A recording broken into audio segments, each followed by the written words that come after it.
2006 সালের 28শে অক্টোবর পল্টনে গণহত্যা চালিয়েছে।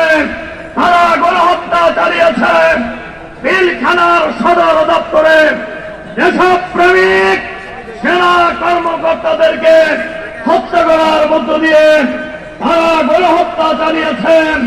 শাপলা চত্বরে 2013 সালের 5ই মে আলেম ওলামাকে নির্বিচারে গণহত্যা চালিয়ে হত্যা করা হয়েছে।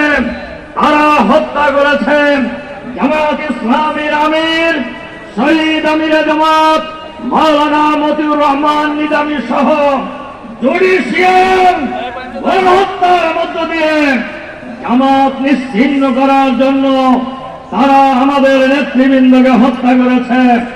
সর্বশেষ জুলাই বিপ্লবে হাজার হাজার মানুষকে হত্যা করেছে।